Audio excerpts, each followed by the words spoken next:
नमस्कार, मैं एडवोकेट जितेंद्र गांवकर हूँ। गोवा प्रदेश कांग्रेस कमेटी में जनरल सेक्रेटरी के तौर पर कांग्रेस का काम कर रहा हूँ और पेरनेम कॉन्स्टिट्यूंसी जो पेडने का मतदार है वहाँ से 22 में चुनाव लड़ा था हमने।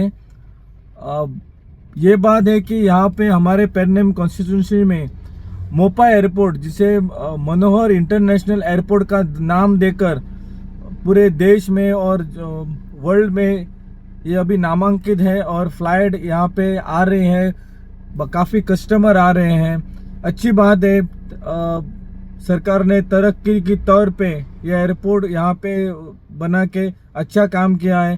पर इसका एक भाग हमने बताया और दूसरा भाग हम बोलने जा रहे हैं।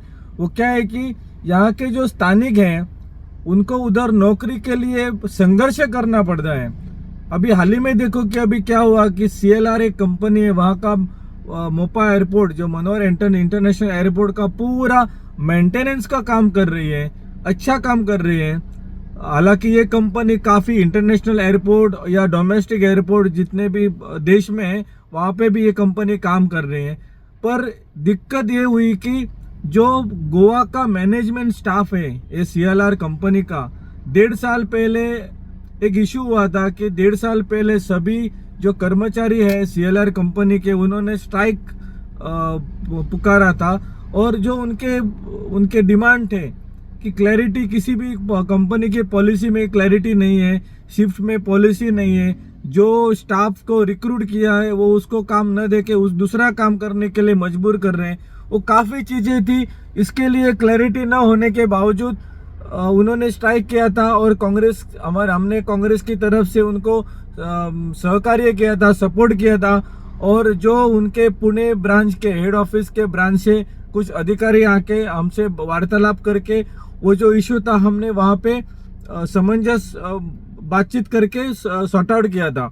अभी उसको 1.5 साल हुए हैं और वही इशू, वही प्रॉब्लम अभी फिर से क्रिएट हुआ है और कल उन्होंने फिर से स्ट्राइक पे चले गए। वो लड़कों ने हमको फ़ोन किया कि सर ऐसा ऐसा प्रॉब्लम हुआ है, आप थोड़ी देर के लिए हमारे पास मदद के लिए आ सकते हैं क्या। हमने वहाँ पे जाके उनसे बातचीत कर रहे हैं और उनसे जान लिया कि जो बातें, जो प्रॉब्लम हमने 1.5 साल पहले कंपनी के ऑफिसर से बातचीत करके ख़त्म किए थे, वही प्रॉब्लम, वही इशू एग्रेसिवली अभी आ रहे हैं। जो लड़के ये इनजस्टिस को आवाज़ देकर बाहर निकालने की कोशिश किया था, आज वही लड़कों को टारगेट करके ट्रांसफ़र कर दिया गया है दूसरी कंपनियों में। उनको कुछ प्रीवियस नोटिस जो रहता है वो नोटिस वगैरह कुछ नहीं दिया है। आज उनको मैसेज डाला है कई लड़कों को कि आप कल से आपकी ट्रांसफ़र दूसरे कंपनी में हो गए। ऐसा अभी ये कंपनी का कारोबार चल रहा है, कुछ क्लैरिटी नहीं है। सो मेरे हिसाब से जो कंपनी के ओनर हैं, जो कंपनी के बॉस है, जो कंपनी के एग्जीक्यूटिव मेंबर हैं, एग्जीक्यूटिव ऑफिसर हैं, उन्होंने अभी यहाँ पे जो गोवा का मैनेजमेंट स्टाफ है वहाँ पे नज़र डालने की ज़रूरत है, वहाँ पे देखरेख करने की ज़रूरत है, क्या प्रॉब्लम चल रहा है। और एक आदमी तो ऐसे बोल रहा था कि मीडिया लेकर आ गए, मीडिया क्या इशू सॉर्ट आउट करेगी। सो ऐसे मिसबिहेवियर जो कहते हैं ना, वो भी मीडिया से बदतमीजी से बात चल रही है इनके ऑफिसर से। सो ये कतई इसको एक्सेप्ट नहीं किया जाएगा। जो भी ऑफिसर ये लड़कों को हरेस करेगी, हम कांग्रेस की ओर से पूरा उन लड़कों को न्याय दिलाने के लिए सहायता करेंगे। और ये प्रसार माध्यम